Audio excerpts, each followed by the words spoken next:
Hello everyone, welcome to my channel. I hope you all are doing well. In this video, I will provide you all important question and answers based on William Shakespeare's sonnet number 18. This video is divided into 3 parts. Part 1 is having 20 multiple choice questions. Part 2 consists of 15 short answer type questions, and part 3 is having 6 long question and answers. So let's start.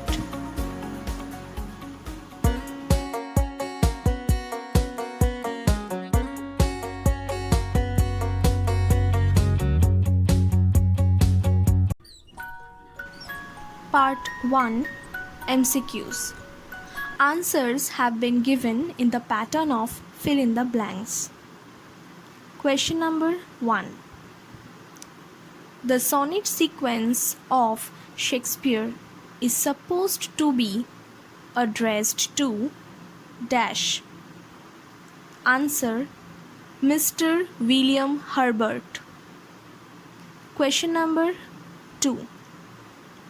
The phrase summer's day refers to dash. Answer: the summer season.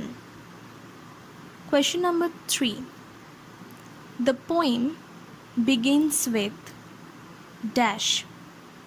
Answer: both interrogation and comparison. Question number 4. The month referred by the poet in sonnet number 18 is dash. Answer: May. Question number 5.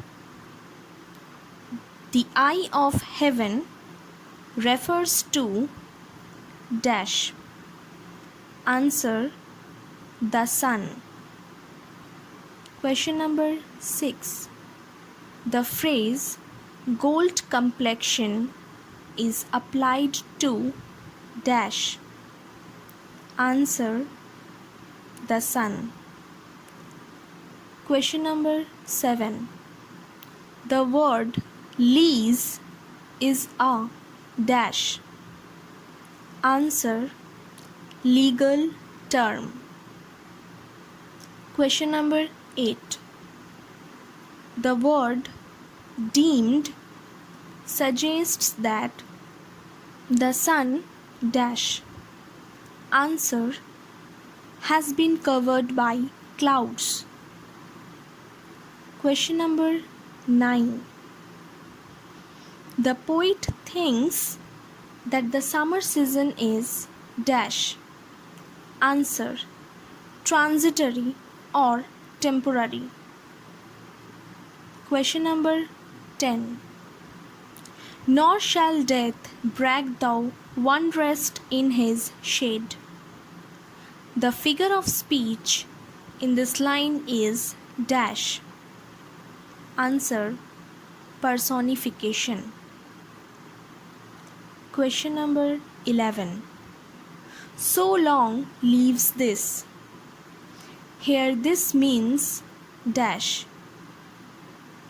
Answer: poet's verse or lines. Question number 12. This gives life to thee. Life here suggests dash. Answer: immortality. Question number 13. The phrase eternal summer suggests dash. Answer: youthfulness of poet's friend. Question number 14. Every mortal being is claimed ultimately by dash. Answer: death. Question number 5. Rough winds in summer days destroy dash. Answer: birds. Question number 16. The word eternal means dash. Answer: permanent. Question number 17. The word untrimmed means dash. Answer: unchanged. Question number 18. The word brag means dash. Answer: boast. Question number 19. Nor lose dash of that fear thou owest. The missing word is dash. Answer: possession. Question number 20. This gives life to thee. Here, thee, thee, thee suggests dash. Answer: the poet's friend. Part 2. Short answer type questions. Question number 1. What is the structure of sonnet number 18?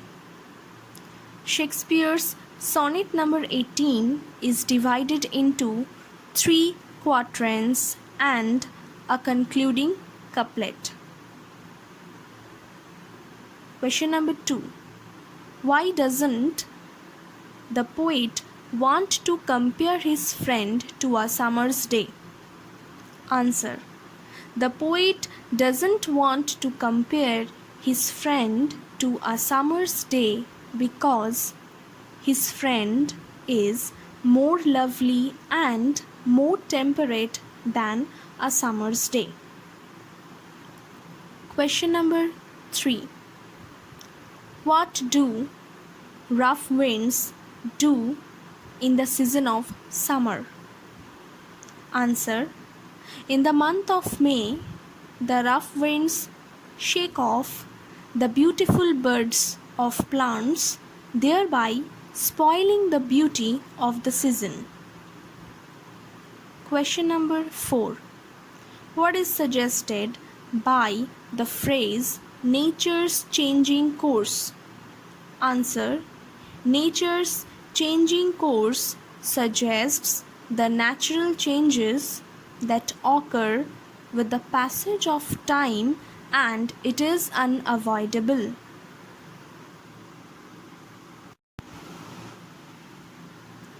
Question number 5.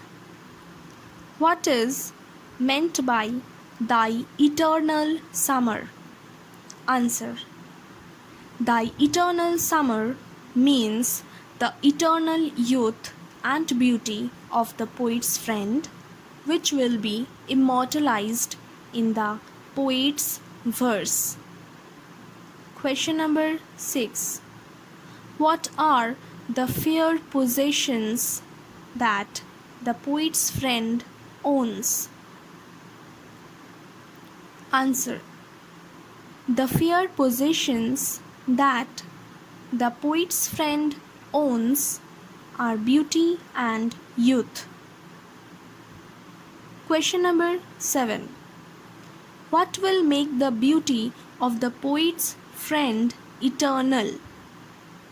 Answer: the verses written by the poet will make the beauty of his friend eternal. Question number 8. Why is the friend's beauty called more temperate than summer? Answer: the beauty of the poet's friend is called more temperate because, unlike the summer's day, it is more consistent and sustainable. Question number 9.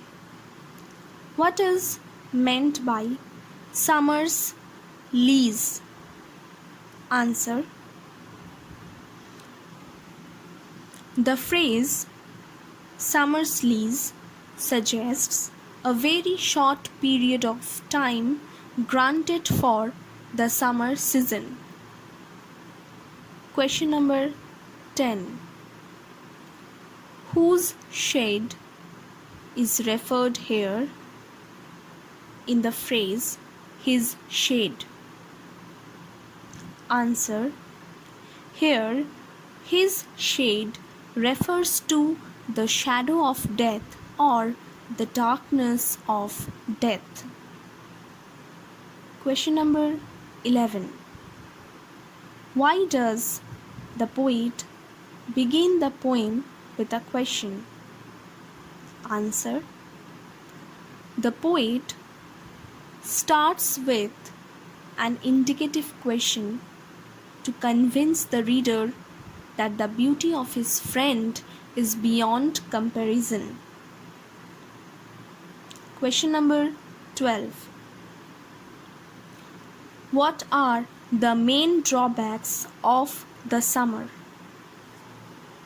Answer. The summer season is short-lived, extreme in nature, and even the rough winds destroy the darling birds of May.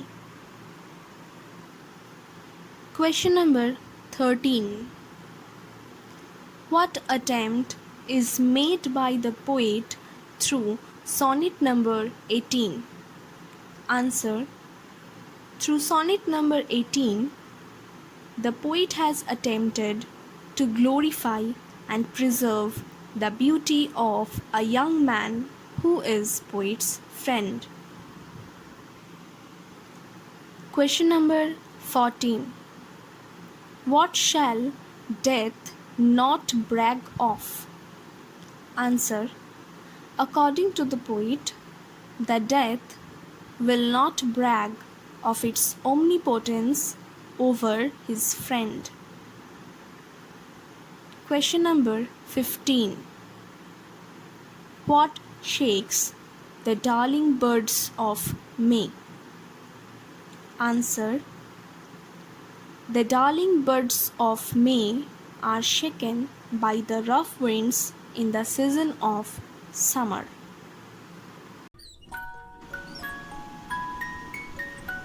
Part 3. Long answer type questions. Question number 1.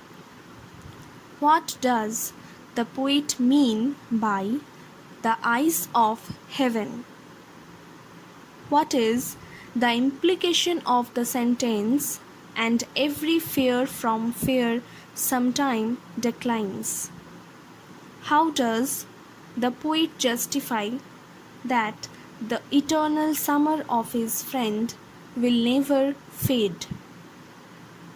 Answer. William Shakespeare refers to the sun as the eye of heaven. It is as important in the sky as eyes are important to a human body. So, the poet uses this metaphorical expression. Next para.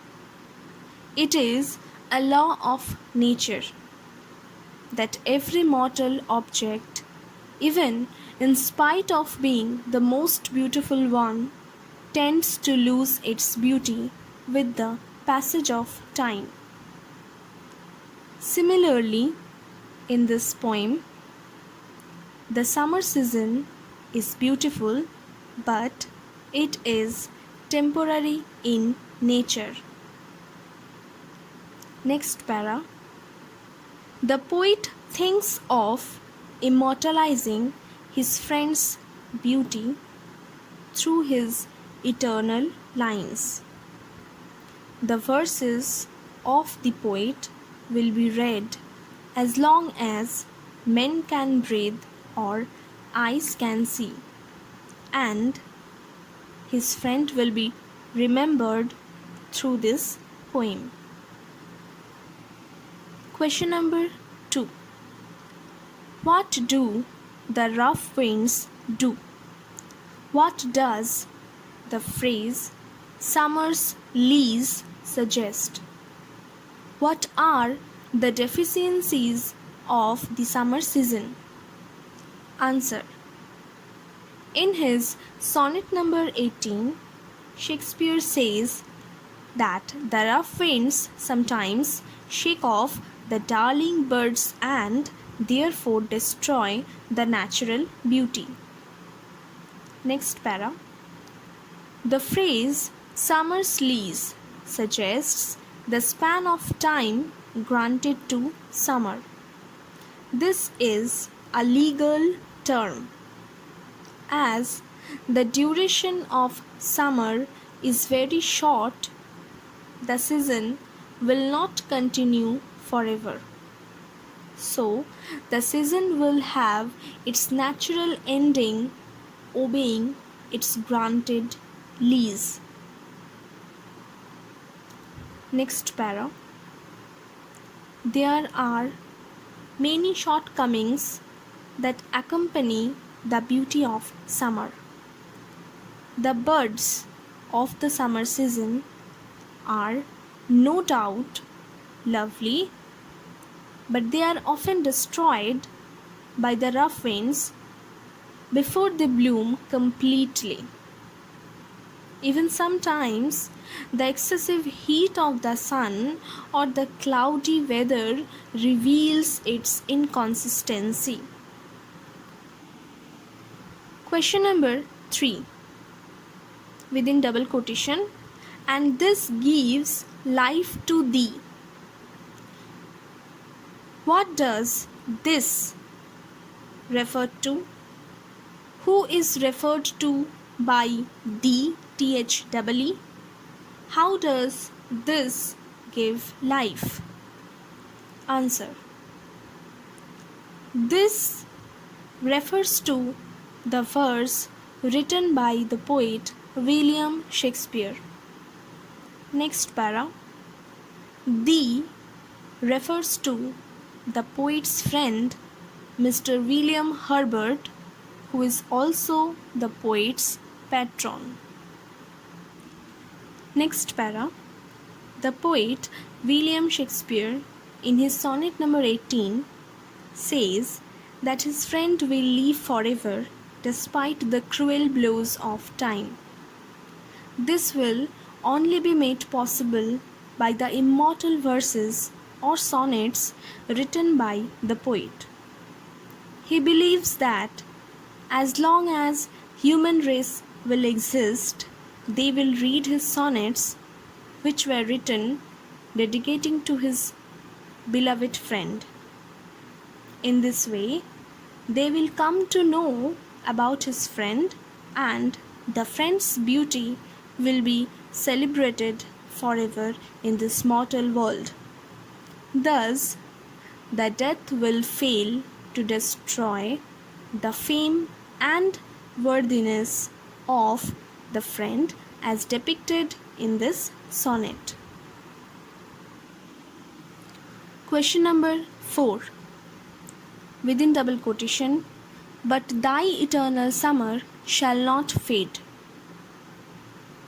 Who is the poet? What is meant by thy eternal summer? How does the poet suggest that thy eternal summer shall never end? Answer. The poet of sonnet number 18 is William Shakespeare. Next para.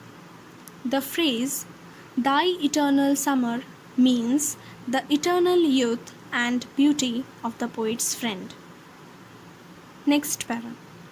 The poet wants to save his friend from the onslaughts of time. The beauty of his friend is better than that of a summer's day. The beauty of a summer's day is often inconsistent. So, the poet realizes the futility of immortalizing his friend by comparing him to a summer's day. He perceives that only the verses written by him can eternalize the beauty of his friend. His verses will be read by men, and therefore the beauty and virtues of his friend will be retained forever through these verses. Question number 5. Give the substance of William Shakespeare's sonnet number 18. Answer. In the very beginning of sonnet number 18, Shakespeare raises the question if he can compare the beauty of his friend to the beauty of a summer's day. But soon he realizes that summer's days, though lovely, are temporary in nature and sometimes disturbed by natural phenomena. Rough winds destroy the beautiful buds of May, which would blossom into flower. Moreover, summer days are short-lived. Sometimes the sun shines too hot, and sometimes its brightness is dimmed because of the presence of the cloud. But the beauty of the poet's friend does not undergo such changes.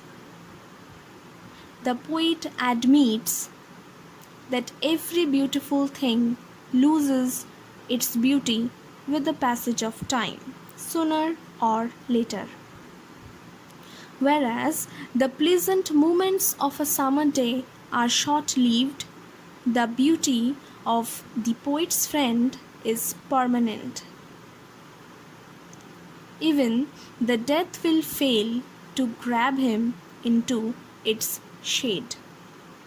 Thus, through the poet's eternal lines, his friend's beauty and worth will become immortal. Question number 6. Give the central idea of Shakespeare's sonnet number 18. Answer. Shakespeare's purpose in sonnet number 18 is to immortalize his friend's beauty through his verse. The poet feels that his friend is more temperate and lovely than a summer's day. He considers that a comparison between the beloved youth and a summer's day would be inappropriate and inadequate. The beauty of a summer's day is destroyed by the rough winds as they spoil the buds. Similarly, the sun is not consistent. Sometimes the sun gives excessive heat, and sometimes the atmosphere becomes dusky in the absence of sunlight. This is quite natural because all mortal things are subject to change and decay. But the poet expresses his desire to protect his friend's beauty from such changes. According to the poet, time can never ravage his friend's beauty. Thus, the sonnet number 18 ends in a defiant couplet where the poet says, as long as the world will exist, his poetry will survive, and thus it will eternalize the fair youth. The youth has been immortalized through the poet's eternal verse. So this was all about this audio class. If you found this video helpful, please hit the like button, share this video with your friends, classmates and juniors. Stay at home, stay safe and keep learning. Thank you.